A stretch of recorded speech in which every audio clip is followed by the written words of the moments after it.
কোন জমিনের মাটি আমার হবে গোরস্থান। কারাই আমায় গোসল দিবে, কে আনিবে কাফন।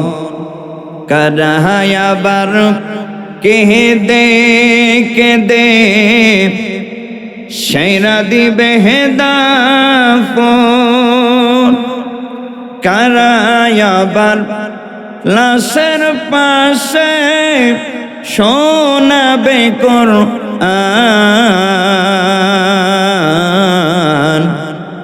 কোন জমিনের মাটি আমার হবে গোরস্থান। রাসূল আকরাম সাল্লাল্লাহু আলাইহি ওয়াসাল্লামের সাহাবী, রাসূল আকরাম সাল্লাল্লাহু আলাইহি ওয়াসাল্লামের সাহাবী আব্দুল উজ্জা। উজ্জা অর্থ হলে বড় একটি পূজার মণ্ডপের বড় একটি মূর্তির নাম হলে উজ্জা, আব্দুল উজ্জা। এরকম করে আব্দুল উজ্জা নাম রেখে দিল। নাত, মানাত, উজ্জা, লাত, মানাত, উজ্জা, এই তিনটি চারটি বড় বড় মূর্তি দিয়ে মানুষের নামগুলো রাখত। রাসূল আকরাম সাল্লাল্লাহু আলাইহি সাল্লামের হাতে হাত রাখে নাই।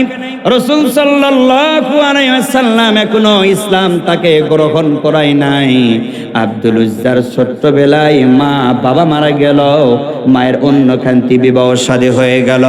মায়ে যখন মারা যায়, আব্দুল উজ্জা বাড়ির চাচার কাছে লালিত পালিত হয়।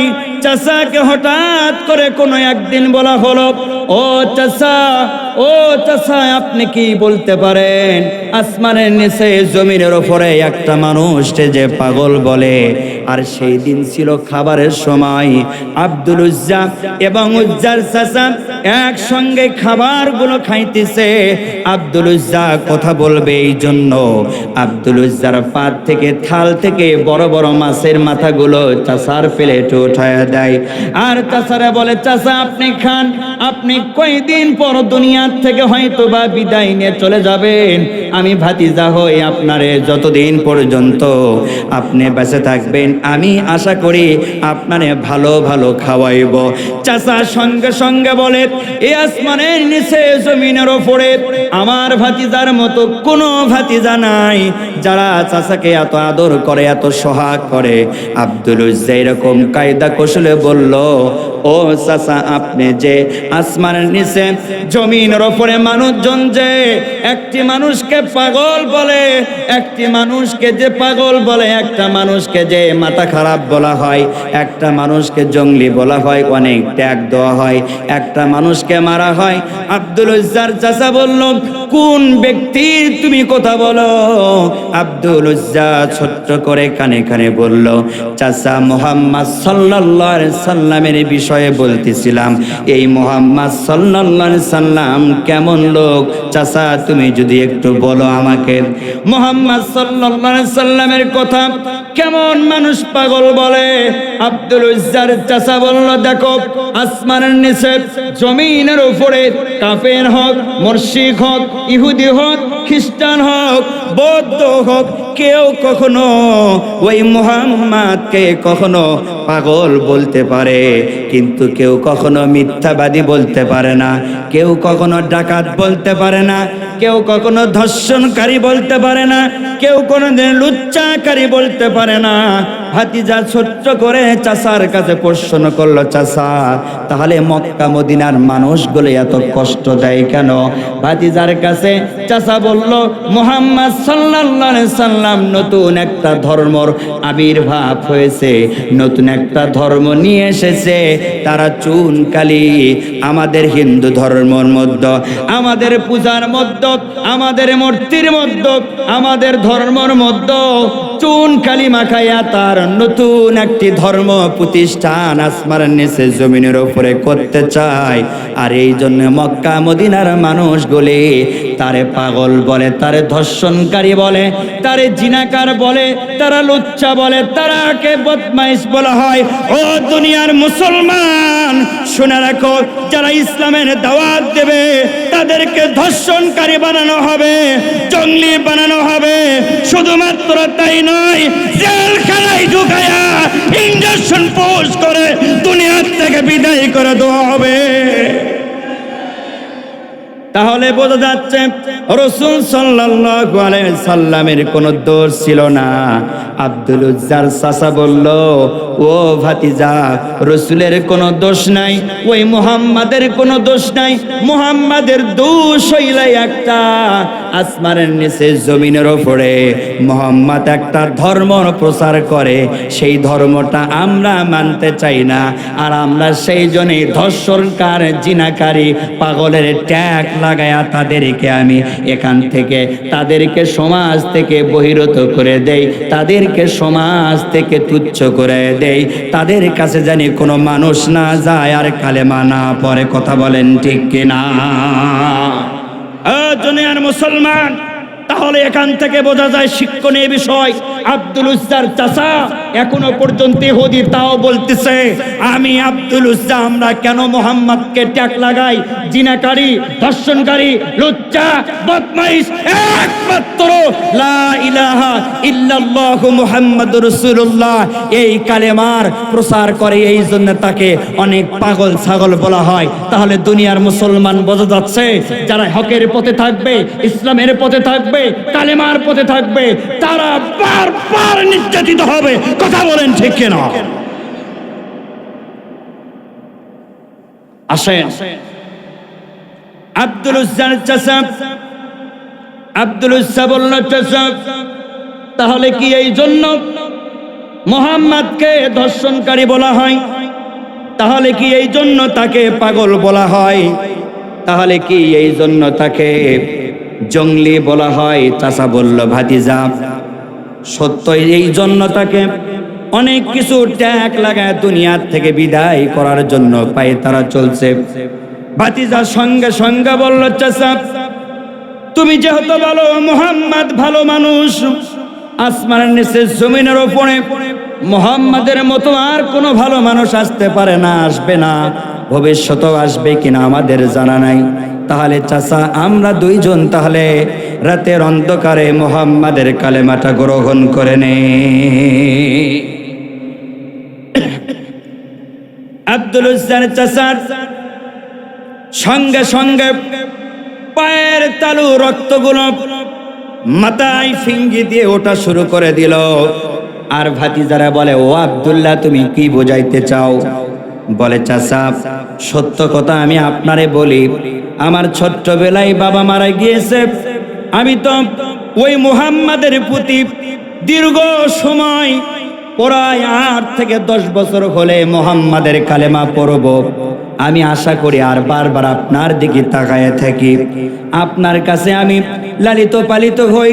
আমার মায়ের অন্য জায়গায় বিবাহ শাদী হয়ে গেছে, আমি যদি আপনার সারে কালেমা গ্রহণ করে নেই, কে আমারে খাইতে দিবে, কে আমারে পড়তে দিবে, কে আমারে বাসস্থান দিবে, কে আমারে খাবার ব্যবস্থা করে দিবে, কে আমারে বাসস্থান করে দিবে, চিকিৎসার ব্যবস্থা করবে? চাচা আপনি আমাকে মায়ের মতো ভালোবেসেছেন, বাপের মতো ভালোবেসেছেন, চাচার স্নেহ আদর দিয়েছেন, এই জন্য আমি চাই আপনি কালেমা পড়েন, আর তার সঙ্গে সঙ্গে আমি কালেমা পড়ে যদি লেই, তাহলে দুইজন মিলে যদি কালেমা পড়ে লেই, মক্কা মদিনার ভেতরে আমাদেরকে আর কেউ কষ্ট দিতে পারবে না। মুহাম্মদ সাল্লাল্লাহু আলাইহি সাল্লামের কালেমাটা পড়ে নাই আব্দুল উজ্জার চাচার সঙ্গে সঙ্গে মেজাজটা করা হয়ে গেল। ধমক দিয়ে বলে, এ ভাতিজা, কি বুঝাইতে চাও, কি বুঝাও? বলে, চাচা তুমি যদি কালেমা পড়ো আমার জন্য সহজ হয়। কালেমা যখন পড়তে পারলাম না, আব্দুল উজ্জার চাচা বলল, জীবন যাবে তবে কালেমা পড়ব না। শুনে রাখো, আমি জানি মুহাম্মাদের কালেমা ভালো, তবে আমি যদি মুহাম্মাদের কালেমাটা পড়ে নেই, আমার দলের লোক আমাকে খারাপ বলবে। দেখো, আমাদেরকে সারা জীবন ওই লাত মানাতের পূজার দাওয়াত দেওয়ার পর ওই আব্দুল উজ্জার চাচা আবার গোপনে গোপনে কালেমা পড়ে নিছে, গোপনে গোপনে মুসলমান হয়ে গেছে। আমি আব্দুল উজ্জা তোমাকে বলি, আমি চাচা তোমার, আমি আব্দুল উজ্জা তোমার চাচা হয়ে বলি, একটা বিষয়, আমার লোকগুলো খারাপ বলবে, আমার লোকগুলো গাল মন্দ করবে, মারা যাওয়ার পর নিন্দা কথা বলবে, দুর্নিন্দা ছড়াবে। একটা ঠুনকো বিষয় নিয়ে আব্দুল উজ্জার চাচা কালেমা গ্রহণ করে না। আব্দুল উজ্জার সঙ্গে সঙ্গে বলে, চাচা এত চেষ্টা করবার পর আপনি যেরকম কালেমা পড়তেছেন না, তাহলে আপনার সাক্ষী রেখে আমি আপনাকে জানাই দিলাম, লা ইলাহা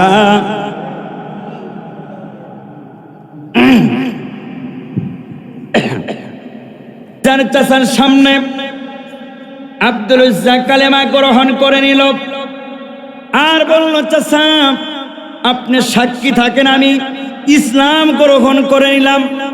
আব্দুল উজ্জার চাচাকে সঙ্গে রেখে সাক্ষী রেখে যখন ইসলাম গ্রহণ করা হলো, চাচা বলে, ভাতিজা ইসলাম গ্রহণ করার কি জ্বালা তুমি কি তা জানো? বলে, ও চাচা কি হবে জানা নাই। আব্দুল উজ্জার চাচা বলে, চাচা স্যার ভাতিজাকে বলে, ভাতিজা আমার ঘরে তিল তিল করে তুমি বড় হয়েছ, বড় হওয়ার পর আমার ঘর থেকে তোমাকে বড় করা হয়েছে। আমার মেষের পাল থেকে একটি মেষ দেওয়া হয়েছিল, আমার দুম্বার পাল থেকে একটি দুম্বা দেওয়া হয়েছিল, আমার এরকম উট থেকে একটি উট দেওয়া হয়েছিল। সেই জায়গা থেকে ওই উট মেষ থেকে ঘোড়া থেকে বিশাল বড় একটা পাল হয়ে গেছে, এইগুলো তোমার ছাড়তে হবে। আব্দুল উজ্জা চাচারে বলে, চাচা আমি ছাইরে দিলাম। আব্দুল উজ্জার চাচা আব্দুল উজ্জাকে আটকাবার জন্য বলে, ও আব্দুল উজ্জা, তোমার যে ভাগের তোমার বাবার জমি জায়গা ছিল সবগুলি ছাড়তে হবে। আব্দুল উজ্জা বলে, মোট ছাড়লাম, ঘোড়া ছাড়লাম, দুম্বা ছাড়লাম, আপনি যে আমার জায়গা জমি আমার থেকে তুচ্ছ করে নিতে চান, আমি জায়গা জমিগুলো ছেড়ে দিলাম। আব্দুল উজ্জা বলে, ও চাচা এখন কি আমি যেতে পারি? আব্দুল উজ্জার সঙ্গে সঙ্গে আব্দুল উজ্জার পরিবারকে নিয়ে সামান দিকে অগ্রসর হয়। আব্দুল উজ্জা যখন সামান দিকে অগ্রসর হয়, এমন সময় জায়গা ছাড়ল, জমি ছাড়ল। আব্দুল উজ্জার শরীরের ভিতর পোশাক ছিল, আব্দুল উজ্জার শরীরের ভিতর পোশাক যখন ছিল, আব্দুল উজ্জাকে বলা হলো, আব্দুল উজ্জা এই পোশাকটা আমার টাকায় কেনা, তুমি যে ইসলাম গ্রহণ করেছ আমার টাকায় জামা কেনা, তুমি জামাগুলো আমাকে খুলে ফেলে দাও। সঙ্গে সঙ্গে আব্দুল উজ্জার শরীর থেকে জামা খুলে ফেলে দিল। খুলে ফেলে দেওয়ার পর আব্দুল উজ্জা সামান দিকে অগ্রসর হয়। আব্দুল উজ্জার চাচা পেছন থেকে ডাক দিয়ে বলে, আব্দুল উজ্জা, তোমার যে পরনে একটা লুঙ্গি আছে, এই লুঙ্গিটা আমার ঠিকাই কিনা, লুঙ্গিগুলো তুমি খুলে দাও। আব্দুল উজ্জা আসমানের দিকে তাকায় বলে, মালিক, জায়গা ছাড়লাম, জমি ছাড়লাম, ঘর ছাড়লাম, বাড়ি ছাড়লাম, বাপের পিতা ছাড়লাম, আমার কিছু দোয়া হলো না। আমি ওই আল্লাহ তোমার ইসলাম গ্রহণ করে নিলাম, মুহাম্মাদের কালেমাকে সাথী করে নিলাম, পরন থেকে জমিনের লুঙ্গি খুলে ফেলে দিলাম। বলুন সুবহানাল্লাহ। আব্দুল উজ্জা সামান দিকে অগ্রসর হচ্ছিল, এমন সময় চাচা পিছন থেকে ডাক দিয়ে বলে, ও আব্দুল উজ্জা, শুনে রাখো, তুমি যে পরিবার নিয়ে যাচ্ছ, এই পরিবারটা আমার বাড়িতে ঘটকালির কারণে আমি নিজে তোমারে শাদী করাইছি, ওই পরিবারটা তোমার ছাড়তে হবে। আব্দুল উজ্জা চোখের পানি মুছে আর বলে, ও চাচা, জায়গা নিলাম, জমিন নিলাম, টাকা নিলা, পয়সা নিলা, দুম্বা নিলা, ছাগল নিলা, ঘোড়া নিলা, সব কিছু আলাদা করে ফেলে দিলে। শরীরে একটা গেঞ্জি ছিল, শরীরে একটা জামা ছিল, সেই জামাটাও তুমি নিয়ে নিলা। পরিবার নিয়ে সামান দিকে অগ্রসর হয়। চাচা বলে, ওই পরিবারটা ছাড়তে হবে। আব্দুল উজ্জার স্ত্রীর সঙ্গে সঙ্গে হাতটা ছাড়িয়ে দিল।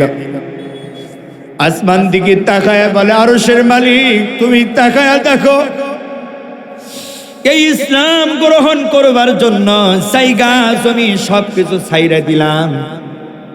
স্ত্রীর হাতটা ছাড়িয়ে দিয়ে বলে, যাও, চাচার কাছে চলে যাও, তুমি আমার সঙ্গে এসো না। আব্দুল উজ্জার দুইটি সন্তান ছিল, দুইটির ভেতরে একটি চাচা এক মুহূর্তে একটি ঘরের ভেতরে আটকায় ফেলে দিল।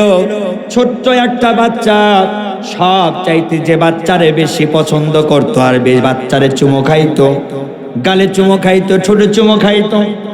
আব্দুল উজ্জার চাচা পিছন থেকে বলে, ও আব্দুল উজ্জা, তুমি যে ইসলাম গ্রহণ করেছো, এই জন্য এই ছোট্ট সন্তানটাও আমার ঘরে লালিত পালিত হয়েছে, তুমি নিতে পারবো না, এই ছোট্ট সন্তানটাও তুমি ছেড়ে যাও।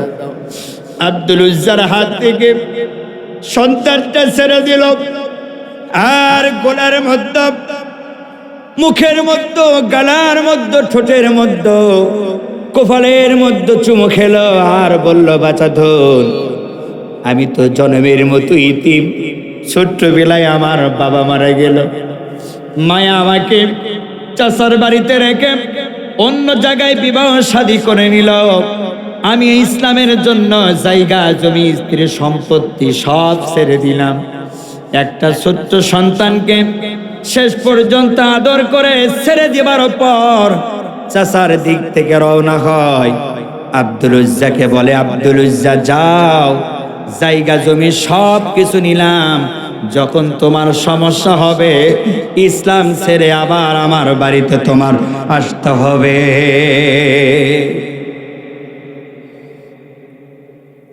আব্দুল উজ্জার সামান দিকে অগ্রসর হয়। মায়ের অন্য স্তরে বিবাহ শাদী হয়েছিল। রাতের অন্ধকারে মায়ের দরজায় যায়, ঘরের মধ্যে লক দেয়, সালাম দেয়। মায়ে ঘর থেকে বাইরে এসে দরজা খোলে আর বলে, বাবা, তোমার অবস্থা কে করেছে? তোমার গায়ের ভিতর কোনো জামা নেই, শরীরের ভেতর কোনো পোশাক নেই, অবস্থা তোমাকে কে করেছে? তুমি এই জায়গায় আমার কাছে কেন এসেছো? আব্দুল উজ্জা তার মাকে বলে, মা, ছোট্টবেলায় বাবা মারা গেল, অন্য স্তরে তুমি বিবাহ শাদী বসলা, আমি আজকে ইসলাম গ্রহণ করার কারণে আমার চাচা জায়গা জমি সব কিছু কেড়ে নিয়েছে, আমাকে মা শেষ পর্যন্ত লুঙ্গি পর্যন্ত আনতে দেয় নাই। ও মুসলমান ভাই, ইসলাম জমিনে আপনি আসেন। সাহাবীদের প্রতীক্ষা করে, সাহাবীদের ত্যাগে, সাহাবীদের ভালোবাসায়, সাহাবীদের রক্তের বিনিময়ে আসমানের নিচে জমিনের উপরে ইসলাম প্রতিষ্ঠিত হয়েছে। রক্ত ঝরে, যেই জমিনে রক্ত ঝরে দিয়েছে সেই জমিনটা ইসলামের জন্য উর্বর শক্তি হয়ে গিয়েছে। কথা বলেন ঠিক কিনা? মুসলমান ভাইরা রে আমার, আব্দুল উজ্জা তার মায়ের কাছে বলে, মা, আমি জায়গা জমি সব কিছু ছেড়েছি, তোমার কাছে কিছু চাই না, কোনো কিছু দিতে হবে না মা, তবে তুমি শোনায় রাখো মা, আমি আর এই দেশে থাকবো না, নবীর দেশে চলে যাব। যেখানে আমার মোহাম্মদ রয়েছে ওই জায়গায় যাব মা। মেহেরবানি করে তোমার ঘর থেকে যদি কিছু কম্বল দিতে পাও, একটু চট দিতে পারো, আমি আমার ইজ্জতটা ঢাকায়া ওই মক্কা মদিনা রওজা দিয়ে হেঁটে হেঁটে যাব। আব্দুল উজ্জার মা ঘর থেকে সেরা একটা কম্বল অথবা একটা সদ জাতীয় সালাদ জাতীয় নিয়ে আসে দেওয়া হলো। কনকনা পুষ মাসের শীতের ভিতরে যেই কম্বলটা দেওয়া হলো, এই কম্বলটা নিয়ে আব্দুল উজ্জা কোমরের সাথে বাঁধে। পুষ্মস কনকনা শীতের ভিতরে শরীরও ঢাকো না। শরীর যদি ঢাকতে চায় হাঁটু বের হয়, হাঁটু যদি ঢাকতে চায় শরীর বের হয়। রাসূল আকরাম সাল্লাল্লাহু আলাইহি সাল্লামের এই সাহাবী এখনো পর্যন্ত রাসূলের হাত ধরে কালেমা গ্রহণ করে নাই। শুধুমাত্র তাকে ভালোবেসেছে, তার প্রতি এত স্টিমের রোলার, তার প্রতি এত চাপ, এত নির্যাতন, এত নিপীড়ন। তাহলে বোঝা যায় মুসলমান ভাইরা রে আমার, তুমি আর আমি যদি ইসলাম নিয়ে এই দুনিয়াতে চলতে চাই আর পড়তে চাই আর দুনিয়ার ভেতরে ইসলামী কাজ করতে চাই, বারবার জেলে ঢুকতে হবে। এটাই নবীর সুন্নাত। কথা বলো ঠিক কিনা? আমি কি বাইরে থেকে একটা কথা বলছি? তারপরও কালকে কিছু কিছু মানুষের চুলকানি আর খাজানি উঠবে, বলবে না আমাদের বিপক্ষে কয়ে গেল, আমাদের পক্ষে কয়ে গেল। আমি কি কারো পক্ষে আর বিপক্ষে কইছি? হ্যাঁ বলেন, কথা বলেন, কথা বলেন ভাই। এই যে ফাঁকা জায়গা যতক্ষণ পূরণ না হবে ততক্ষণ আমি কথা বলবোই না। ওই জায়গায় শয়তান বসে আছে। মেহেরবানি করে ভাই আপনাদেরকে দুটি পায়ে হাত দিয়ে বলি, আপনারা মেহেরবানি করে আসেন। বলেন সকাল ওঠেন তো, সকাল ওঠেন তো। লা ইলাহা ইল্লাল্লাহ, লা ইলাহা সুবহানাল্লাহ ওয়ালহামদুলিল্লাহ, লা ইলাহা ইল্লাল্লাহ, লা ইলাহা, লা ইলাহা ইল্লাল্লাহ, লা ইলাহা সুবহানাল্লাহ ওয়ালহামদুলিল্লাহ, লা ইলাহা, লা ইলাহা। জান্নাতের ওই হুরি নুরি সেই নামেতে জপমালা, লা ইলাহা, থাক থাক, লা ইলাহা। মুসলমান ভাইরা আমার, আব্দুল উজ্জা রাসূল আকরাম সাল্লাল্লাহু আলাইহি সাল্লামের পথের পথিক হয়ে যখন যাওয়া শুরু করল, ও মুসলমান ভাইরা আমার মনোযোগ দেন। এই দিকে একটু খরগোশের মতো কানগুলো খাড়া করে শোনেন, হেদায়েতের লক্ষ্যে শোনেন। মুসলমান ভাইরা আমার, লিলফা আমারি জল ঢাকা মুসলমান ভাইরা আমার, কোন দিকে এদিক সেদিক লক্ষ্য দিয়েন না। এমন একটা আমল দেব, আল্লাহি বিল্লাহর কসম দিয়ে বলি, এই আমলটা যদি করতে পারেন গুনাহ মুক্ত নিয়ে বাড়িতে ফিরব ইনশাআল্লাহ। এই আমলটা দেব হযরত রাসূল আকরাম সাল্লাল্লাহু আলাইহি ওয়াসাল্লামের সাহাবী আব্দুল উজ্জা এখনো পর্যন্ত ইসলাম গ্রহণ করে নাই, এখনো পর্যন্ত নবীর হাতে হাত রাখা ইসলাম গ্রহণ করে নাই। কিন্তু বিষয়টা হলে মায়ের কাছ থেকে ছিঁড়া একটা কম্বল নিয়ে সামান দিকে অগ্রসর হওয়া শুরু করে দিল। আব্দুল উজ্জা যেই পথের পথিক হয়ে নবী রওজাতে যাবে, ওই পথে কোনো বাড়ি ঘর ছিল না, কোনো যানবাহন ছিল না। তারপরও আব্দুল উজ্জা হাঁটি হাঁটি পা পা করে মদিনার পথ দিয়ে দিয়ে হাঁটি হাঁটি পা পা করে নবী রওজার মোবারকে চলে গেল। মসজিদে নববীতে ফজর ওয়াক্ত নামাজ হয়। এমন তো অবস্থায় ফজর ওয়াক্ত নামাজের পর রাসূল আকরাম সাল্লাল্লাহু আলাইহি ওয়াসাল্লাম এরকম সাহাবীদের জন্য অনেক বক্তব্য দেখ নির্দেশনা দিচ্ছেন। এমন সময় বারান্দার যে আব্দুল উজ্জার উস্কো খুস্কো চেহারা, কম্বল নিয়ে সালা নিয়ে গায়ের সাথে জড়ায় ধরে উস্কো খুস্কো চেহারা নিয়ে জমিনে বসে আছে। রাসূল আকরাম সাল্লাল্লাহু আলাইহি ওয়াসাল্লাম, রাসূল আকরাম সাল্লাল্লাহু আলাইহি ওয়াসাল্লাম সাহাবীদেরকে অনেক দিক নির্দেশনা দিয়ে পরামর্শ দিয়ে সকল সাহাবীকে যখন ছুটি দিল, ঘর থেকে মসজিদে নববীর থেকে উকি দিয়ে দেখে কে জানি বারান্দাত বসে আছে। বারান্দাত রাসূল আকরাম সাল্লাল্লাহু আলাইহি ওয়াসাল্লাম এসে দেখে একজন ব্যক্তি, তারে চেনা যায় না, উস্কো খুস্কো চেহারা যুবক মানুষ, কয়দিন যাবত হয়তো বা খাবারগুলো খায় না। তারে জিজ্ঞাসা করলো, তোমারে চেনা চেনা লাগে, তুমি কে বা কাহারা? উনি সঙ্গে সঙ্গে বলে, ইয়া রাসূলুল্লাহ, ইয়া হাবিবাল্লাহ, আমারে আপনি চিনেন, আমার নাম হলে আব্দুল উজ্জা। রাসূল আকরাম সাল্লাল্লাহু আলাইহি ওয়াসাল্লাম বলল, আব্দুল উজ্জা, তোমার এই অবস্থা কে করেছে?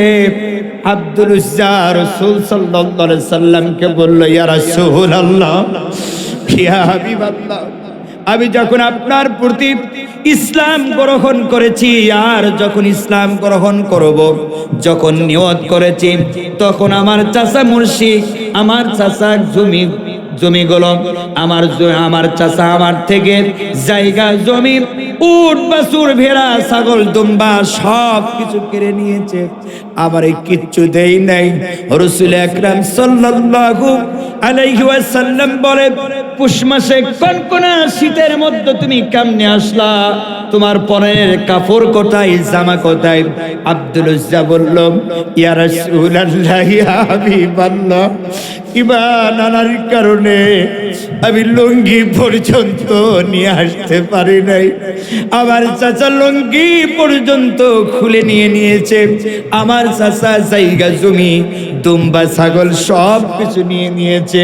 ইয়া রাসূলুল্লাহ, ইয়া হাবিবাল্লাহ, আপনি সাক্ষী থাকেন, আমি ঈমান সাথী করে নিয়েছি, লুঙ্গি জমিনে খুলে দিয়েছি। বলুন সুবহানাল্লাহ। রাসূল আকরাম সাল্লাল্লাহু আলাইহি ওয়াসাল্লাম আসহাবে সুফফার ভেতরে ওই সাহাবীকে বলা হলো, ও সাহাবী, আসহাবে সুফফার ভেতরে ভর্তি করানো হলো। সেই আসহাবে সুফফা মানে সেইখানে একটা মাদ্রাসা ছিল, যেই রকম আপনাদের একটা মাদ্রাসা, যেই রকম মাদ্রাসার একটি প্রতিষ্ঠানের একটি ইসলামী জালসা, সেই সময় মসজিদের কিনারায় একটা আসহাবে সুফফা ছিল। সেই জায়গায় কুরআনুল কারীম তিলাওয়াত শেখানো হয়, মানুষকে হেদায়েতের বাণীগুলো শেখানো হয়, মানুষকে উযুর ফরজ, গোসলের ফরজ শেখানো হয়। এক কথায় শেষ ভিন্নভাবে মাদ্রাসা ছিল না। আসহাবে সুফফা এই পৃথিবীর সর্বশ্রেষ্ঠ এবং সর্বপ্রথম মাদ্রাসা। কথা বলেন ঠিক কিনা? ও মুসলমান ভাইরা রে আমার, ও মুসলমান নীলফামারীর মুসলমান, জল ঢাকা মুসলমান ভাইরা রে আমার, আসহাবে সুফফাতে রাসূল আকরাম সাল্লাল্লাহু আলাইহি ওয়াসাল্লাম তারে বসতে দেওয়া হলো। আসহাবে সুফফার ভেতরে যতগুলো সাহাবী ছিল তাদেরকে বলা হলো, তোমাদের এক ভাই এসেছে ইসলামের জন্য, জামা আনতে পারেনি, তোমরা জামা দিয়ে সহযোগিতা করো। আসহাবে সুফফার ছাত্রগুলো তার জামা দিয়ে সহযোগিতা করলো। আসহাবে সুফফার ছাত্রদেরকে বলা হলো, তোমার ভাই লুঙ্গি আনতে পারেনি, তাদেরকে লুঙ্গি দাও। আসহাবে সুফফার ছাত্রগুলি তার ভাই সাথী সঙ্গীদেরকে লুঙ্গি দেওয়া হলো। আসহাবে সুফফার ভিতরে বলা হলো, তোমার ভাই ঈমান আনার কারণে অসুস্থ হয়ে পড়েছে, না খাওয়া শরীরে হেঁটে হেঁটে আসহাবে সুফফা পর্যন্ত এসেছে, তোমরা তারে খাইতে দাও। আসহাবে সুফফা থেকে খাবার ব্যবস্থা করা হলো। রাসূল আকরাম সাল্লাল্লাহু আলাইহি ওয়াসাল্লামের এই সাহাবীকে কোরআনুল কারীম শেখানো হলো।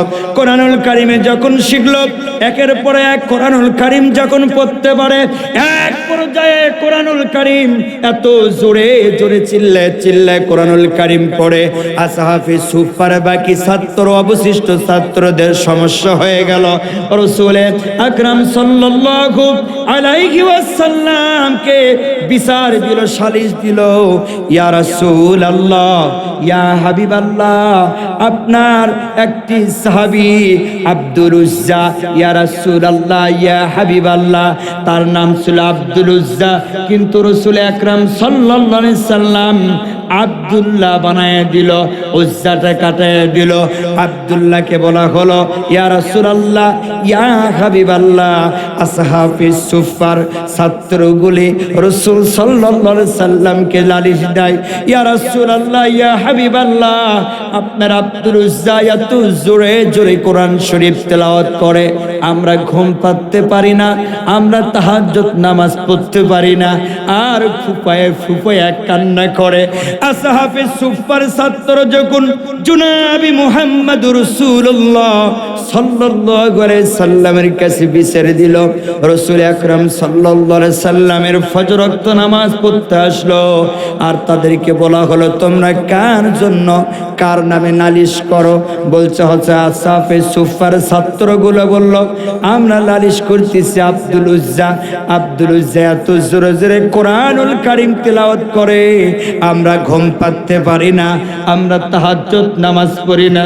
রাসূল আকরাম সাল্লাল্লাহু আলাইহি সাল্লাম এই আব্দুল উজ্জার সালিশ নিয়ে রাসূল আকরাম সাল্লাল্লাহু আলাইহি সাল্লামের চোখ বেয়ে বেয়ে দাড়ি বয়ে বেয়ে জমিনে পানি পড়ে। সমস্ত সাহাবীরা বলল ইয়া রাসূলুল্লাহ, ইয়া হাবিবাল্লাহ, জীবনে অনেক যুদ্ধ করেছি, উহুদের ময়দানে গেলাম, বদরের ময়দানে গেলাম, তাইফের ময়দানে গেলাম, কিন্তু কোনোদিন আপনার এত চোখের পানি দেখি নাই। আসহাবে সুফার এই বিচারটা নিয়ে আপনার চোখের পানি দেখতেছি। রাসূল আকরাম সাল্লাল্লাহু আলাইহি ওয়াসাল্লাম সাহাবীদেরকে বলে ও সাহাবীরা তোমরা শুনে রাখো, তোমরা জেনে রাখো, আব্দুল উজ্জা যত চিল্লায় কোরআন শরীফ পড়ে তোমরা পড়তে দাও। এই আব্দুল উজ্জা ইসলাম গ্রহণ করার কারণে জায়গা জমি সব ছেড়েছে, লুঙ্গি পর্যন্ত আব্দুল উজ্জা নিয়ে আসতে পারে না।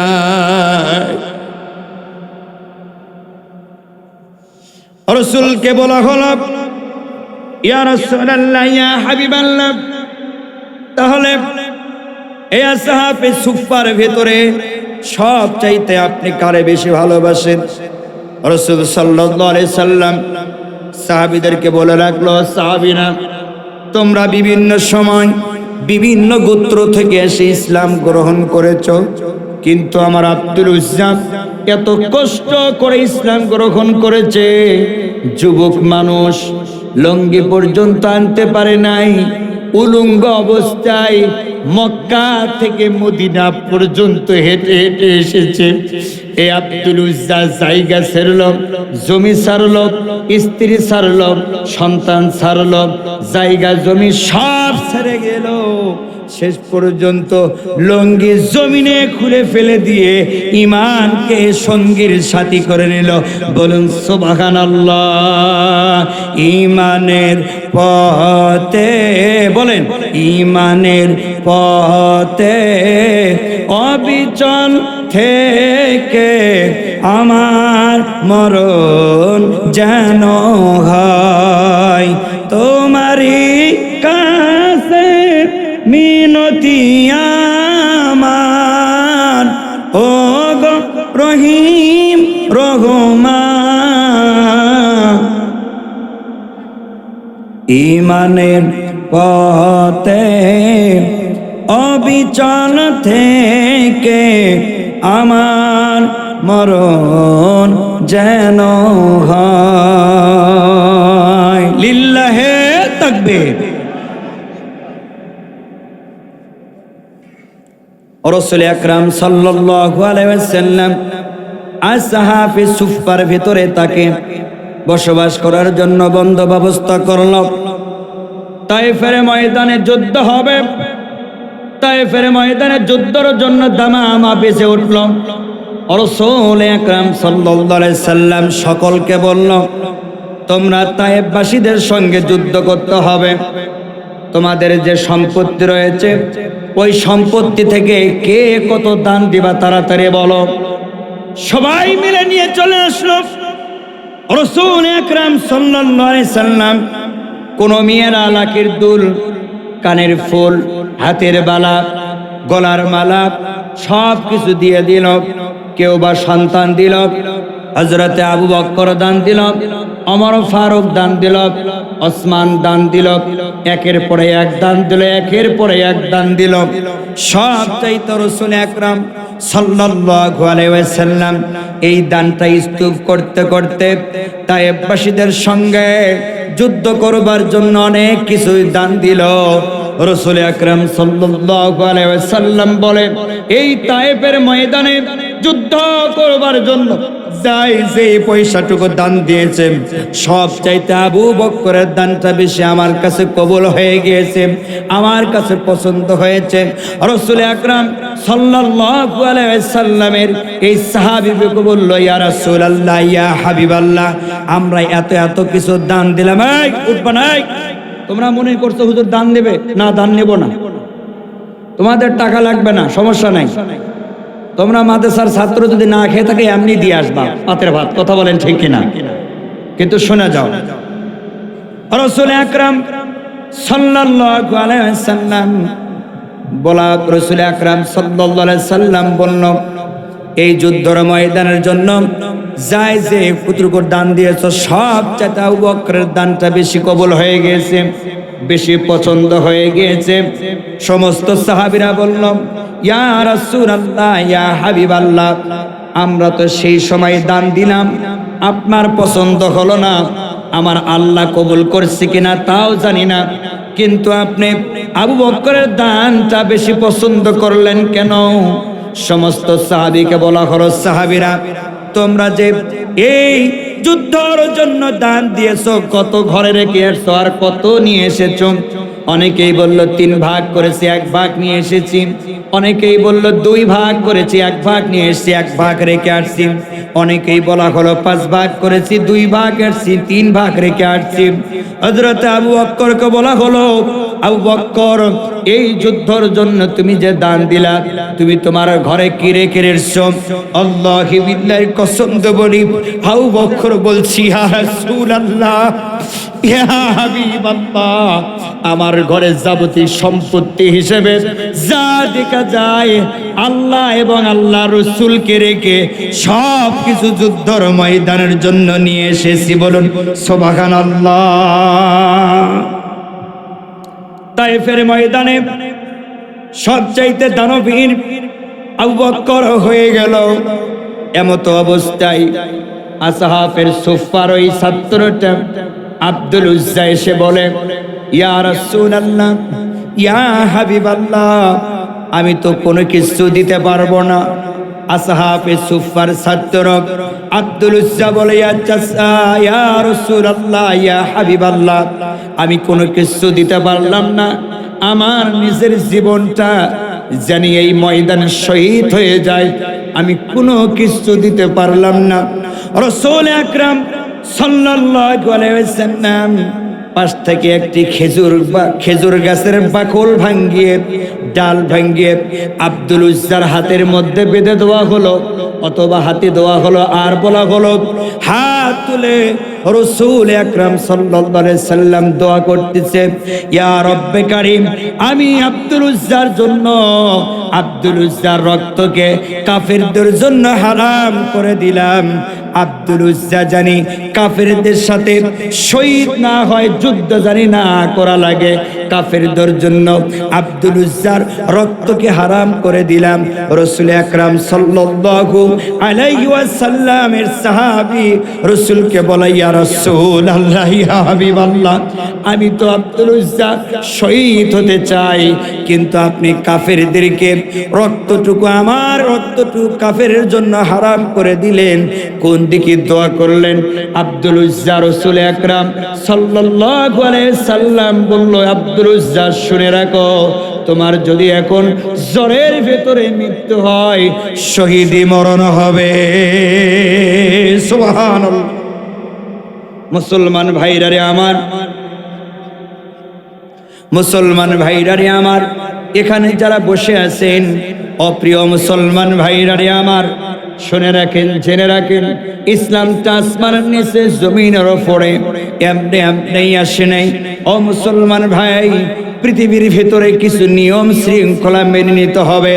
আল্লাহ পাক কোরআনুল কারীমের ভেতরে বলে, অকযা রব্বুকা আল্লা তা'বুদু ইল্লা ইয়াহু ওয়া বিল ওয়ালিদাইনি ইহসানা।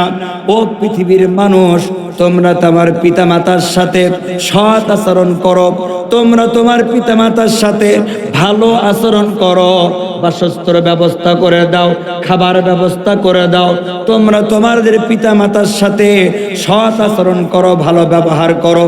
কিন্তু আল্লাহ তাআলা বলে আকাদা রাব্বুকা আল্লা তা'বুদু ইল্লা ইয়্যাহু ওয়া বিল ওয়ালিদাইনি ইহসানা।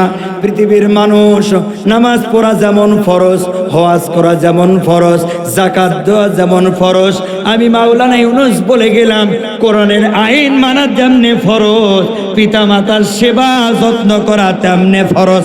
কথা বলেন ঠিক কিনা? পিতামাতার সেবা যত্ন করা কি বলেন তো? পিতামাতার সেবা যত্ন করা ফরজ। ও মুসলমান, আজকে অনেকেরই পিতামাতা পৃথিবীর থেকে বিদায় নিয়ে চলে গেছে। মা আর বাবা এমন একটি বিষয় যে পৃথিবীর ভিতরে যতক্ষণ পর্যন্ত আপনার পিতামাতা বেঁচে আছে, যতক্ষণ পর্যন্ত আপনার বাবা কবরে না গেছে ততক্ষণ পর্যন্ত বুঝবেন না বাবার কি অভাব। যতক্ষণ পর্যন্ত আপনার মায়ের কবরে না গেছে ততক্ষণ পর্যন্ত মুসলমান তুমি বুঝবা না মায়ের কি অভাব। কথা বলেন ঠিক না? এই জন্য বলছিলাম, এই যে ওয়াজ করবার পর আর আপনারা শুনবার পর বাড়িতে যেয়ে দরজাতে মায়ে যদি বেঁচে থাকে একবার লক করবেন, সঙ্গে সঙ্গে মায়ের দরজা খুলে দিবে। আর স্ত্রী যদি ঘুমায় বলবে মরার বেটা মরা, ইসলামী জালসা শুনে কি হবে, তুই তো আমারই কথা শুনিস না। কথা কন ঠিক কিনা? আসেন, এই জন্য আমি আপনাদেরকে কজন অনুরোধ করব, তাই না? আছে না হিজবুশ শাইতান আর হিজবুল্লাহ, এখানে দুইটি দল আছে, বি আর অ। সব জায়গায় যেহেতু দুইটি দল আছে, এখানেও দুইটি দল আছে, বি আর অ। এবার বিয়ালার একটা তাকবীর দেবেন, অবিয়ালারা চুপ থাকবেন। লিল্লাহি তাকবীর। ওই যে মাঝখান থেকে ওই কেন দিচ্ছে, ওই বিয়ে করছে, আর বয়স হচ্ছে 7 বছর। এই না, তুমি বিয়ে করছো? ওই ঝকতি মেরে দিচ্ছে। এবার অবিয়ালা দিবেন। খবরদার, বিয়ে যারা করছেন তারা দেন না। লিল্লাহি তাকবীর। আরে দাদাও দেশে যে চুল পাকা দাড়ি পাকা, এই যে দাদা শখ যা আবার মানে বিয়ে করে বাচ্চা কাচ্চা হয়েছে, লাতিপুতি বিয়ে শাদী করাইছে, তাও শখ ও বিয়ের দলে থাকার। কথা কন ঠিক কিনা? যান আজকে বাড়িতে, দাদি আছে এইখানে, আসেন দুইজনে মিলে মুখরত হয়ে আসমানের নিচে জমিনের ওপরে আল্লাহু আকবার দুই দল মিলে চিৎকার করে বলবো। কথা বলেন ঠিক কিনা? লিল্লাহি তাকবীর, লিল্লাহি তাকবীর। আল কোরআনের আলো, আল হাদিসের আলো,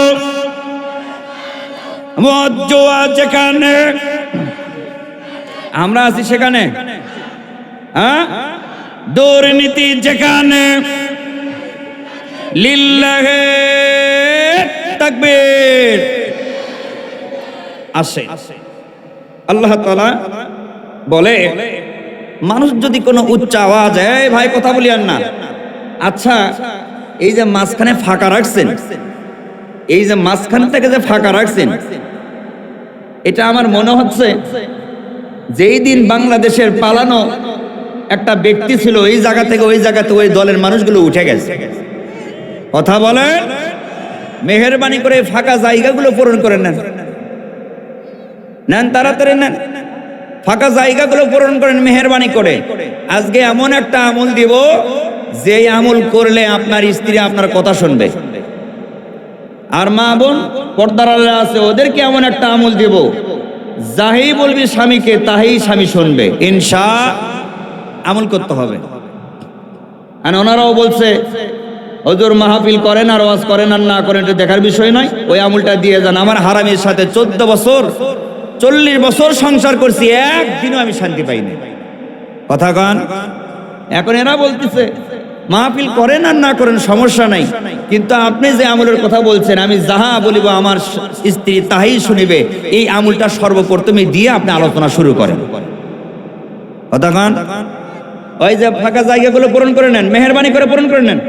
ভাই একটু ওঠেন তো, ভাই একটু ওঠেন তো, আসেন আসেন আসেন আসেন, একটু জামায়া বসেন। আর এই ছেলেপেলে যারা দাঁড়িয়ে আসো, যারা দাঁড়িয়ে আসো, মেহেরবানি করে হয় বাসায় চলে যাবে, না হয় এই মহতি জালসায়, ইসলামী জালসার সামিয়ানার নিচে, জান্নাতি জালসার সামিয়ানার নিচে তুমি বসবা।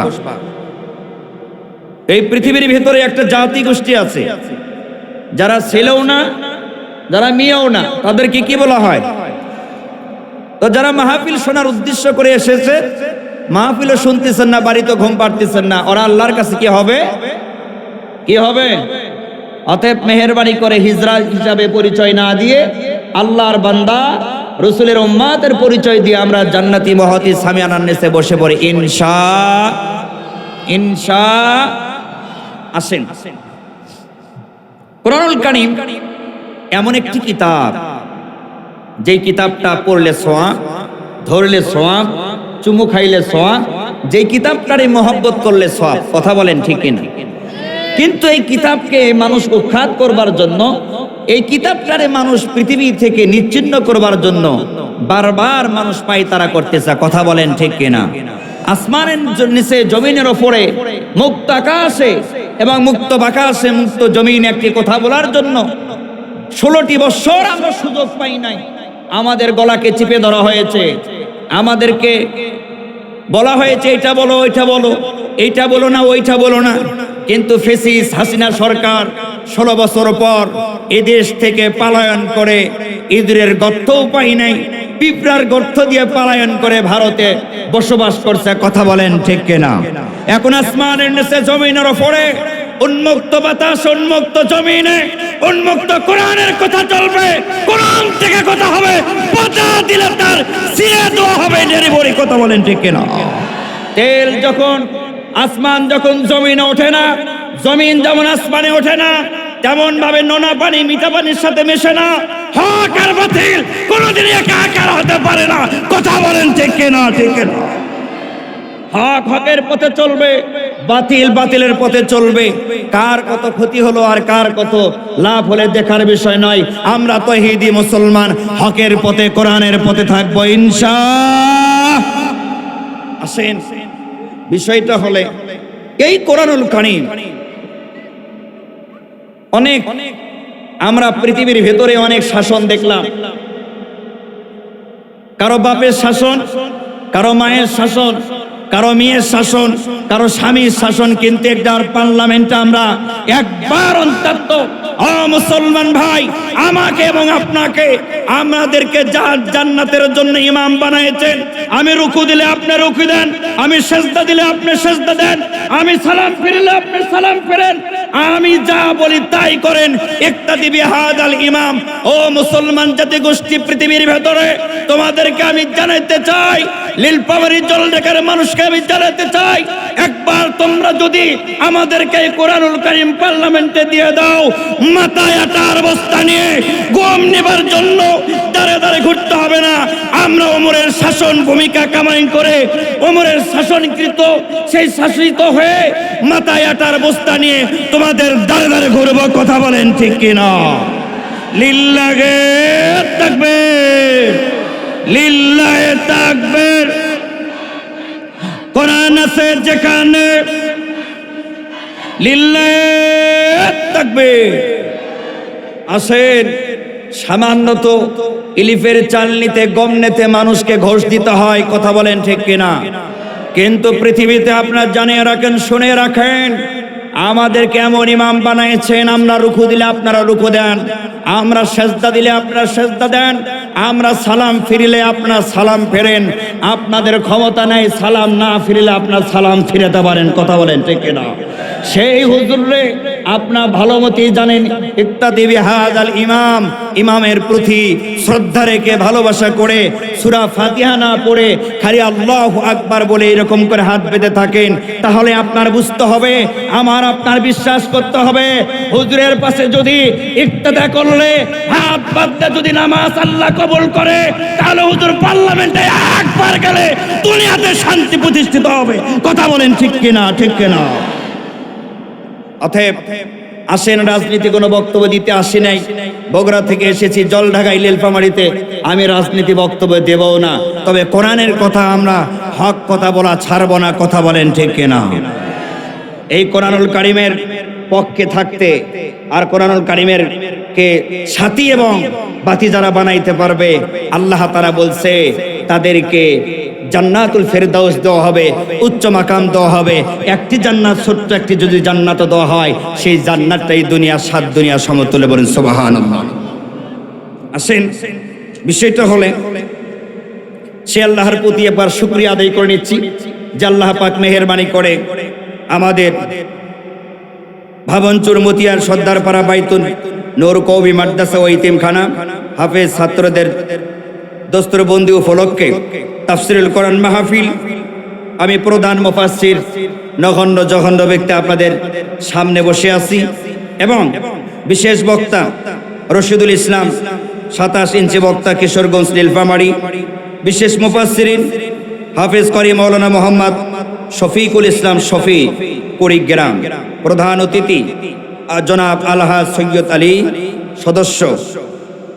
সংসদ সদস্য পদপ্রার্থী নীলফামারী 3 বাংলাদেশ জাতীয়বাদী দল বিএনপি ও সাবেক চেয়ারম্যান উপজেলা পরিষদ জলঢাকা নীলফামারী, বরণ্য অতিথি, বিশেষ অতিথি, আমন্ত্রিত অতিথি এবং আসর থেকে পর্যন্ত এখন মোটামুটি সময় 10:30 11টার মতো বাজে, এই পর্যন্ত যারা বক্তব্য রেখেছেন আর যারা শুনেছেন, আমার সকলের প্রতি আমার হৃদয় নিংড়ানো ভালোবাসা নিয়ে সালাম বিনিময় করছি।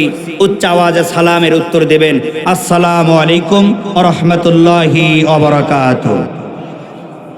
আপনারা সকলেই কেমন আছেন? বলেন রব্বানা লাকাল হামদ হামদান কাসীরান তাইয়্যিবান মুবারাকান ফি। আমরা সে আল্লাহ তাআলার প্রতি আবারও শুকরিয়া আদায় করে নিচ্ছি, বলুন আলহামদুলিল্লাহ। আসেন, বিশ্বনবীর উপর দরুদ সালাম পেশ করছি। সাইয়্যিদুল মুরসালিন খাতামান নবী আশরাফুল মাখলুকাত জনাবে মুহাম্মদ আহমদ মুস্তাফা, সকলে বলুন সাল্লাল্লাহু আলাইহি ওয়াসাল্লাম। ও মুহজ্জাজ মাহতারাম মুসলমান ভাইরারে আমার, আমরা কোরআন শুনতে এসেছি, আমরা কোরআন শুনবো এবং কোরআন থেকে হেদায়েত নিয়ে বাড়িতে পাপ মোচন করে যাব ইনশাআল্লাহ। এখন একটি কি ওয়াদা দেওয়া যায়? মেহেরবানি করে শেষ মোনাজাত না করে কে কে যাবেন একটা হাত তুলে দেখবেন। এই যে না মোনাজাত করে যাবে, মোনাজাত করবেন না আপনারা? ঝোঁকে মারছে। ওই যে কাটুরে যখন কাট কাটে, আর যদি বলেন তুমি কাটুরে কাট কাটবে, তো হু শব্দ কইবা না, ও কাটুরে কাট কাটতে পারবেন, হু শব্দ কইবা না, কিন্তু কাটুরে কাট কাটতে পারবে না। এমনি কুড়াল মারো, কিন্তু কুড়াল মারবে আর হু বলবে। আবার দেখবেন বানেতের দোকানের কাছে যাবেন, তারা স্বর্ণকার, স্বর্ণ একবার ঠুক ঠুক করে বাড়ি দেয়, আর পাশে যে ইস্পাত থাকে, নোয়ার ইস্পাত, ওইটি 2 বার বাড়ি দেয়। কথা বলেন ঠিক কিনা? আবার দেখবেন লাফিদ, দেখবেন লাফিদ যে চুল কাটে, একবার আপনার চুল খ্যাস করে কাটবে, 2 বার ক্যাস ক্যাস করে শব্দ করবে। কথা কন ঠিক কিনা? এটা অভ্যাস। কথা কন।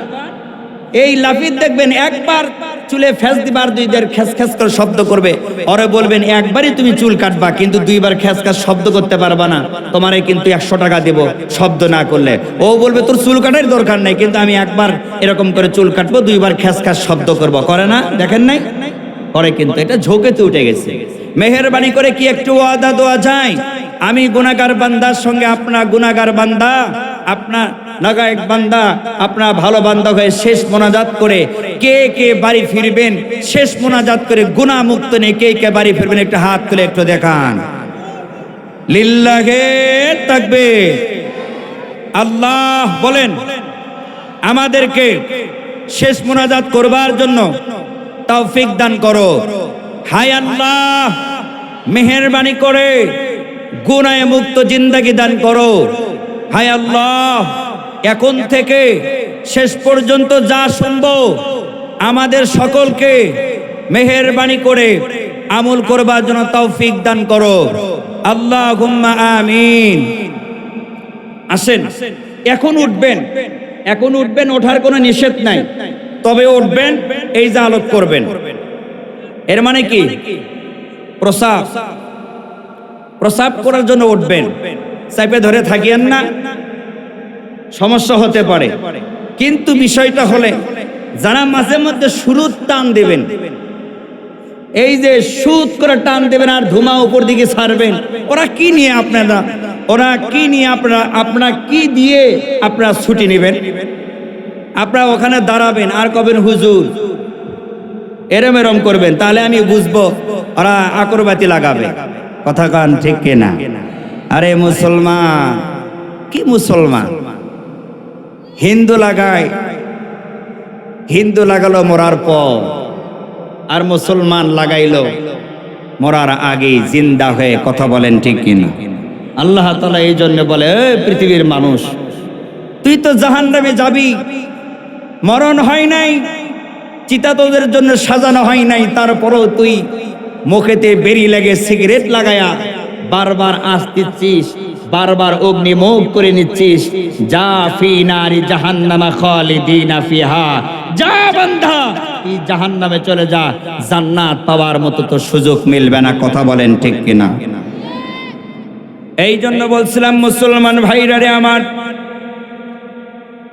আল্লাহ তাআলা এই কোরআনুল কারীম পৃথিবীর ভিতরে দিয়েছে শুধুমাত্র নামাজ পড়বার জন্য নয়, শুধুমাত্র যখন মানুষগুলো মারা যাবে, মৌতের ব্যক্তির কাছে কোরআনুল কারীম পড়বার জন্য কোরআনুল কারীম দেয় নাই।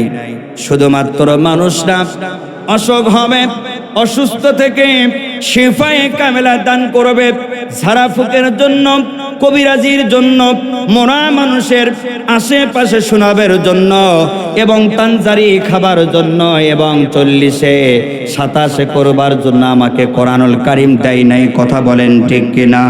আল্লাহ পাক বলে, এই কোরআনুল কারীম যারা থাক বাওক হবে পৃথিবীর মাঝখানে, কোরআনুল কারীমের যারা পক্ষে থাকবে, তাদের প্রতি স্টিম রোলার আসবে, চাপ আসবে, তাদের প্রতি হেও প্রতিপন্ন হবে, তাদের প্রতি পরিবার থেকে তাদের প্রতি চাপ আসবে, ইউনিয়ন থেকে তাদের প্রতি চাপ আসবে।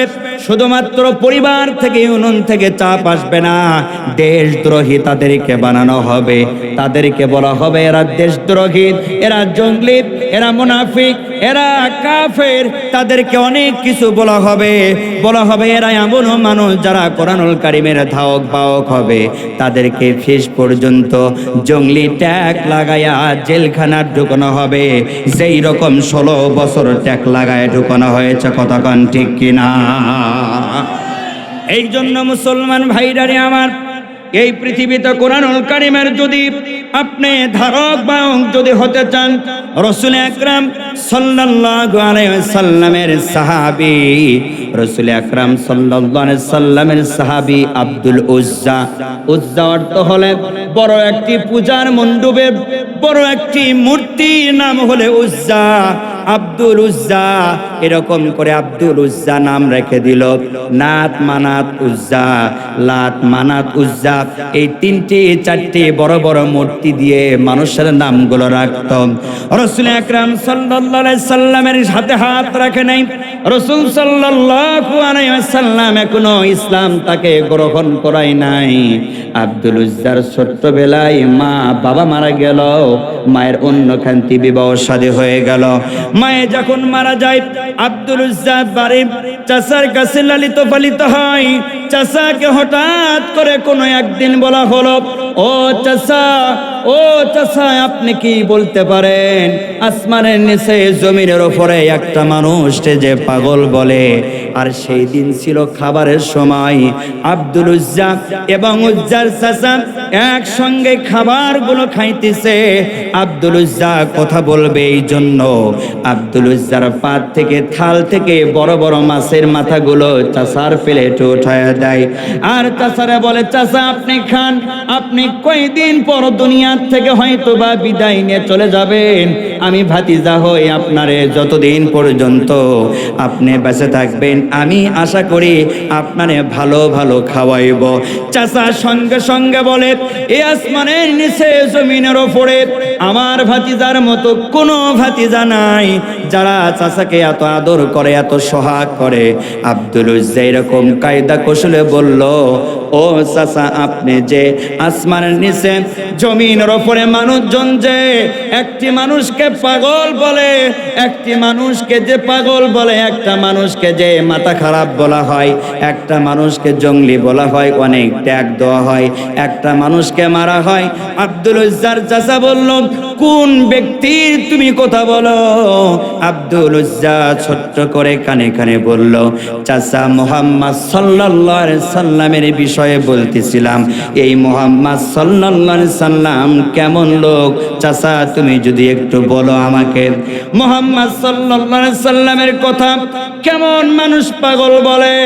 আব্দুল উজ্জার চাচা বলল, দেখো, আসমানের নিচে জমিনের উপরে কাফের হোক, মুশরিক হোক, ইহুদি হোক, খ্রিস্টান হোক, বৌদ্ধ হোক, কেউ কখনো ওই মুহাম্মদকে কখনো পাগল বলতে পারে, কিন্তু কেউ কখনো মিথ্যাবাদী বলতে পারে না, কেউ কখনো ডাকাত বলতে পারে না, কেউ কখনো ধর্ষণকারী বলতে পারে না, কেউ কোনোদিন লুচ্চাকারী বলতে পারে না। ভাতিজা ছোট্ট করে চাচার কাছে প্রশ্ন করলো, চাচা, তাহলে মক্কা মদিনার মানুষগুলো এত কষ্ট দেয় কেন? ভাতিজার কাছে চাচা বলল, মুহাম্মদ সাল্লাল্লাহু আলাইহি সাল্লাম নতুন একটা ধর্মর আবির্ভাব হয়েছে, নতুন একটা ধর্ম নিয়ে এসেছে। তারা চুন কালি আমাদের হিন্দু ধর্মের মধ্যে, আমাদের পূজার মধ্যে, আমাদের মূর্তির মধ্যে, আমাদের ধর্মের মধ্যে চুন কালি মাখাইয়া তার নতুন একটি ধর্ম প্রতিষ্ঠান আসমানের নিচে জমিনের উপরে করতে চায়। আর এই জন্য মক্কা মদিনার মানুষগুলি তারে পাগল বলে, তারে ধর্ষণকারী বলে, তারে জিনাকার বলে, তারা লুচ্চা বলে, তারাকে বদমাইশ বলা হয়। ও দুনিয়ার মুসলমান, শুনে রাখো, যারা ইসলামের দাওয়াত দেবে তাদেরকে ধর্ষণকারী বানানো হবে, জঙ্গলি বানানো হবে। শুধুমাত্র তাই নয়, জেলখানায় ঢুকায়া ইঞ্জেকশন পোস্ট করে দুনিয়ার থেকে বিদায় করে দেওয়া হবে। তাহলে বোঝা যাচ্ছে রাসূল সাল্লাল্লাহু আলাইহি সাল্লামের কোনো দোষ ছিল না। আব্দুল উজ্জার চাচা বলল, ও ভাতিজা, রাসূলের কোনো দোষ নাই, ওই মুহাম্মাদের কোনো দোষ নাই। মুহাম্মাদের দোষ হইল একটা, আসমানের নিচে জমিনের উপরে মুহাম্মদ একটা ধর্ম প্রচার করে, সেই ধর্মটা আমরা মানতে চাই না। আর আমরা সেই জন্যই ধর্ষণকার, জিনাকারী, পাগলের ট্যাগ লাগায়া তাদেরকে আমি এখান থেকে, তাদেরকে সমাজ থেকে বহিরত করে দেই, তাদেরকে সমাজ থেকে তুচ্ছ করে দেই, তাদের কাছে জানি কোনো মানুষ না যায় আর কালেমা না পড়ে। কথা বলেন ঠিক কিনা? দুনিয়ার মুসলমান, তাহলে এখান থেকে বোঝা যায় শিক্ষণীয় বিষয়, আব্দুল উজ্জার চাচা এখনো পর্যন্ত ইহুদি, তাও বলতেছে, আমি আব্দুল উজ্জা, আমরা কেন মুহাম্মদকে ট্যাগ লাগাই? জিনাকারী, ধর্ষণকারী, লুচ্চা, বদমাইশ, একমাত্র লা ইলাহা ইল্লাল্লাহু মুহাম্মাদুর রাসূলুল্লাহ এই কালেমার প্রচার করে, এই জন্য তাকে অনেক পাগল ছাগল বলা হয়। তাহলে দুনিয়ার মুসলমান বোঝা যাচ্ছে, যারা হকের পথে থাকবে, ইসলামের পথে থাকবে, কালেমার পথে থাকবে, তারা বারবার নির্যাতিত হবে। কথা বলেন ঠিক কিনা? আসেন, আব্দুল উজ্জার চাচা, আব্দুল উজ্জা বলল, চাচা, তাহলে কি এই জন্য মুহাম্মদকে ধর্ষণকারী বলা হয়? তাহলে কি এই জন্য তাকে পাগল বলা হয়? তাহলে কি এই জন্য তাকে জঙ্গলি বলা হয়? চাচা বলল, ভাতিজা, সত্যই এই জন্য তাকে অনেক কিছু ট্যাগ লাগায় দুনিয়ার থেকে বিদায় করার জন্য পায়ে তারা চলছে। ভাতিজা সঙ্গে সঙ্গে বলল, চাচা, তুমি যেহেতু বলো মুহাম্মদ ভালো মানুষ, আসমানের নিচে জমিনের উপরে মুহাম্মাদের মতো আর কোনো ভালো মানুষ আসতে পারে না, আসবে না, ভবিষ্যতেও আসবে কিনা আমাদের জানা নাই। তাহলে চাচা, আমরা দুইজন তাহলে রাতের অন্ধকারে মুহাম্মাদের কালেমাটা গ্রহণ করে নে। আব্দুল উজ্জার চাচার সঙ্গে সঙ্গে পায়ের তালু রক্তগুলো মাথায় ফিঙ্গি দিয়ে ওটা শুরু করে দিল। আর ভাতিজারা বলে, ও আব্দুল্লাহ, তুমি কি বোঝাইতে চাও? বলে, চাচা, সত্য কথা আমি আপনারে বলি, আমার ছোট্টবেলায় বাবা মারা গিয়েছে। আমি তো ওই মুহাম্মাদের প্রতি দীর্ঘ সময়, প্রায় 8 থেকে 10 বছর হলে মুহাম্মাদের কালেমা পড়ব। আমি আশা করি আর বারবার আপনার দিকে তাকায় থাকি। আপনার কাছে আমি লালিত পালিত হই। আমার মায়ের অন্য জায়গায় বিবাহ শাদী হয়ে গেছে। আমি যদি আপনার সারে কালেমা গ্রহণ করে নেই, কে আমারে খাইতে দিবে? কে আমারে পড়তে দিবে? কে আমারে বাসস্থান দিবে? কে আমারে খাবার ব্যবস্থা করে দিবে? কে আমারে বাসস্থান করে দিবে? চিকিৎসার ব্যবস্থা করবে? চাচা, আপনি আমাকে মায়ের মতো ভালোবেসেছেন, বাপের মতো ভালোবেসেছেন, চাচার স্নেহ আদর দিয়েছেন। এই জন্য আমি চাই আপনি কালেমা পড়েন, আর তার সঙ্গে সঙ্গে আমি কালেমা পড়ে যদি লেই, তাহলে দুইজন মিলে যদি কালেমা পড়ে লেই, মক্কা মদিনার ভেতরে আমাদেরকে আর কেউ কষ্ট দিতে পারবে না। মুহাম্মদ সাল্লাল্লাহু আলাইহি সাল্লামের কালেমাটা পড়ে নাই আব্দুল উজ্জার চাচার সঙ্গে সঙ্গে মেজাজটা করা হয়ে গেল। ধমক দিয়ে বলে, এ ভাতিজা, কি বুঝাইতে চাও? কি বুঝাও? বলে, চাচা, তুমি যদি কালেমা পড়ো আমার জন্য সহজ হয়। কালেমা যখন পড়তে পারলাম না, আব্দুল উজ্জার চাচা বলল, জীবন যাবে তবে কালেমা পড়ব না। শুনে রাখো, আমি জানি মুহাম্মাদের কালেমা ভালো, তবে আমি যদি মুহাম্মাদের কালেমাটা পড়ে নেই, আমার দলের লোক আমাকে খারাপ বলবে। দেখো, আমাদেরকে সারা জীবন ওই লাত মানাতের পূজার দাওয়াত দেওয়ার পর ওই আব্দুল উজ্জার চাচা আবার গোপনে গোপনে কালেমা পড়ে নিছে, গোপনে গোপনে মুসলমান হয়ে গেছে। আমি আব্দুল উজ্জা তোমাকে বলি, আমি চাচা তোমার, আমি আব্দুল উজ্জা তোমার চাচা হয়ে বলি, একটা বিষয়, আমার লোকগুলো খারাপ বলবে, আমার লোকগুলো গাল মন্দ করবে, মারা যাওয়ার পর নিন্দা কথা বলবে, দুর্নিন্দা ছড়াবে।